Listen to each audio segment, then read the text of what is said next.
Okay, question number 15 is for what value of n, n की value हमको पता नहीं है, are the nth term of 2 AP। अब यहाँ पे 2 AP दिया, AP1 देखो कैसा है, फर्स्ट AP कैसा है मालूम है, 63, 65, 67। AP2 कैसा है, 3, 10, 17। तो ये बोल रहा है ये दोनों AP आगे बढ़ रहे हैं और एक पोजीशन पे ऐसा है कि दोनों की सेम वैल्यू होगी, दोनों की वैल्यू भी सेम होगी, ओके, और दोनों के टर्म्स भी सेम होंगे, मतलब टर्म वैल्यू और टर्म नंबर दोनों सेम होंगे। तो for both the scenarios n की वैल्यू भी सेम और ए एन की वैल्यू भी सेम होगी, ओके। तो यहाँ पे मैं क्या करूंगा, for the first AP, a क्या है मेरा, कोई बता सकता है मुझे AP1 के लिए ए क्या है? Very good. डी, डी कितना है?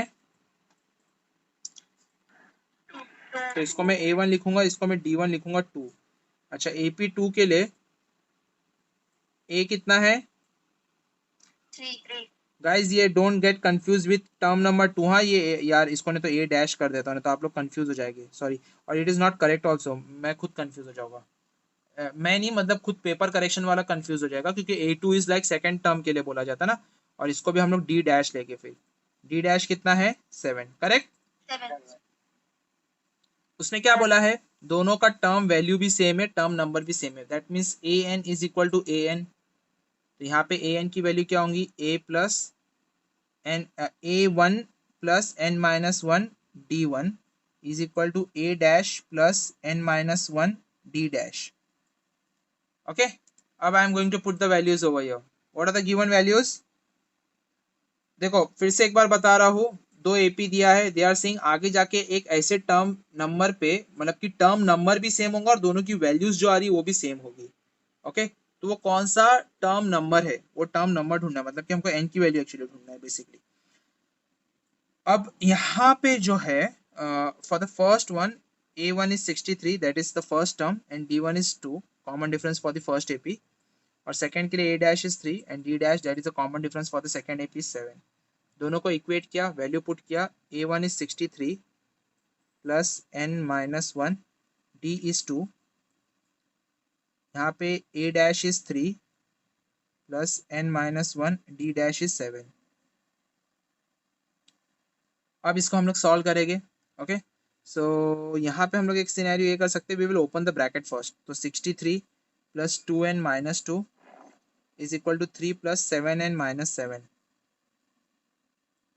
What you can do over here is, आप 63 माइनस 2 इज 61 प्लस 2n, और यहाँ पे 3 minus 7 is minus 4 plus 7n।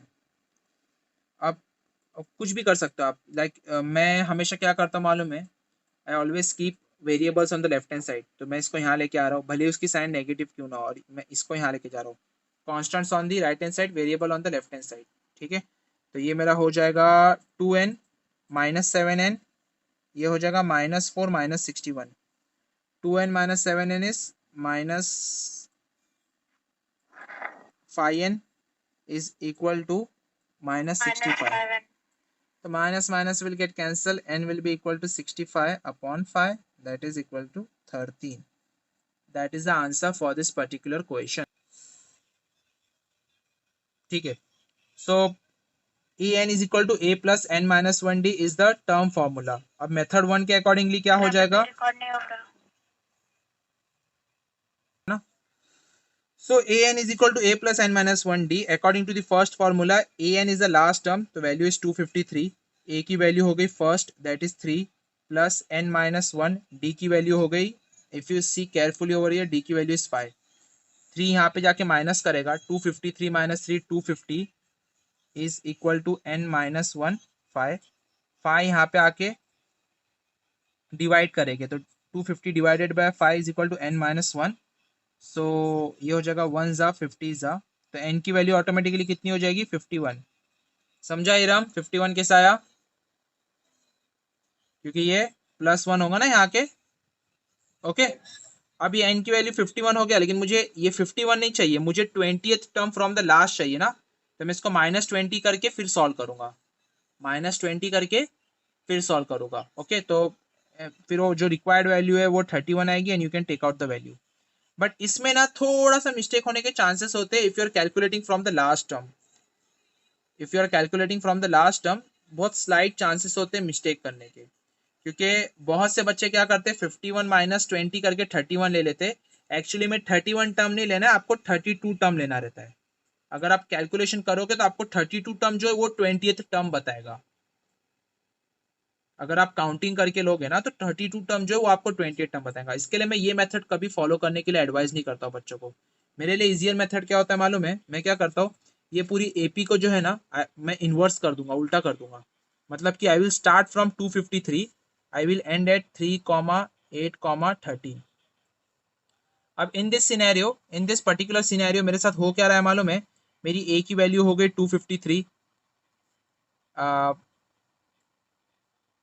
D की वैल्यू हो गई कितना, -5। मुझे कितना टर्म ढूंढने बोला है? 20th टर्म ढूंढने बोला है ना, फ्रॉम द लास्ट। लेकिन ये तो मैं फ्रॉम द लास्ट उल्टा कर दिया हो, तो अब फ्रॉम द लास्ट तो होगा नहीं, from the first he 20th term हो जाएगा, क्योंकि मैंने एपी को पूरा उल्टा कर दिया, इन्वर्स कर दिया, मिरर इमेज। तो यहाँ पे बस डायरेक्ट वैल्यू आपको पुट करना है, A20 is equal to A plus 19D। तो ये आपका हो जाएगा 253 प्लस, हाँ, 19 into -5, 253 minus this will become 95 ना, 19, करेक्ट। और फिर ये हो जाएगा आपका 253 minus 95 will become 157, that will be our answer. Guys it is 158, so 158 is your answer. ठीक है। और अगर आप ये मेथड से किए होते, अगर ये वैल्यू से भी निकाले होते, तो ये क्या होता था, A32 is equal to A plus 31D ना। तो ये हो जाता था, A की वैल्यू कितनी है, 3 प्लस 31 इंटू 5, तो 3 प्लस 1 155, तो ये भी हो गया 158। देखा, यहाँ पे मैं क्या कहा था आपको, जो है इनवर्स काउंटिंग में, रिवर्स काउंटिंग में आप बहुत से बच्चे मिस्टेक करते, वो लोग क्या करते, तुरंत 51 माइनस 20 कर देते, तो आपको आंसर आता है 31, जो कि रॉन्ग है। यहाँ पे एक्चुअली आपको एक नंबर कम करके माइनस करना है, तो 32 is the right term, 32 is the right term. तो दैट इज द सिनेरियो कि मैं फर्स्ट टर्म, थोड़ा सा फर्स्ट मेथड लोगों को बोलता अवॉइड करो। जब आप इसको एपी को इन्वर्स कर देते हो तो ये आपका देखो मेथड भी बहुत छोटा है, 2 मिनट में आपको आंसर आ गया। सिर्फ आपको करना क्या है, लास्ट टर्म को फर्स्ट टर्म बनाना है, आपका जो भी कॉमन डिफरेंस है उसकी साइन चेंज करनी है, +7 है तो -7, -7 है तो +7, बस साइन चेंज करनी है।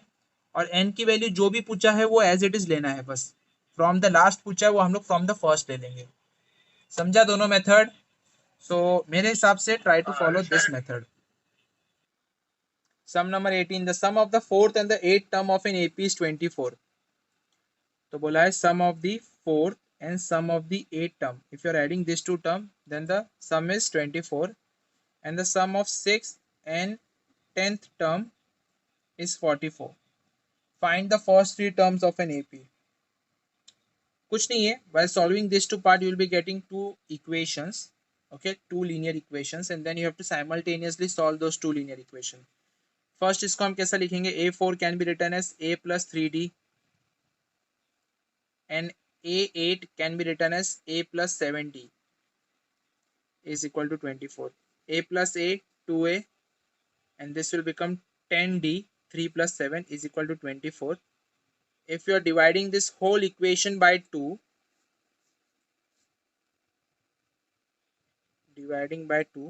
so we'll be getting the equation A plus 5D is equal to 12. यह हमारा हो गया फर्स्ट इक्वेशन। नेक्स्ट ये भाई साहब का हमारा A6 है तो A plus 5D, A10 है तो A plus 9D is equal to 44.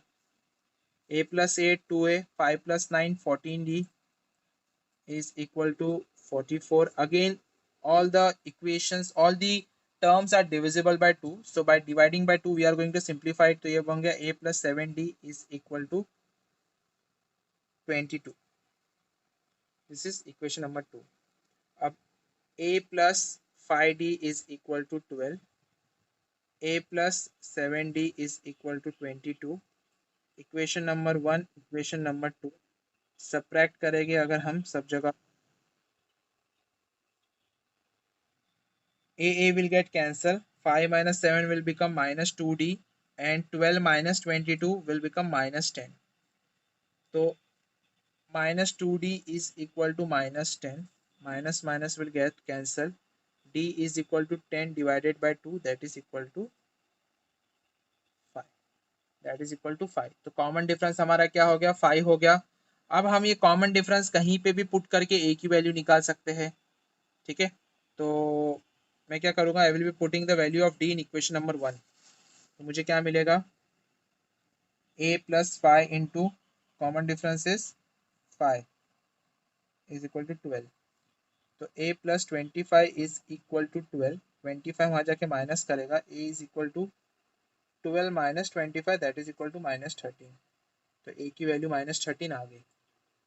Okay, अब फर्स्ट टर्म क्या हो जाएगा तुम्हारा? First term is a is the first term, that is minus 13. Second term क्या हो जाएगा? A2 is nothing but a plus d. तो minus 13 plus 5, that is equal to minus 8. और A3 क्या हो जाएगा? A plus 2D, that is equal to minus 13 plus 2 into 5, minus 13 plus 10, that is equal to minus 3. So these are the first three terms of the given AP.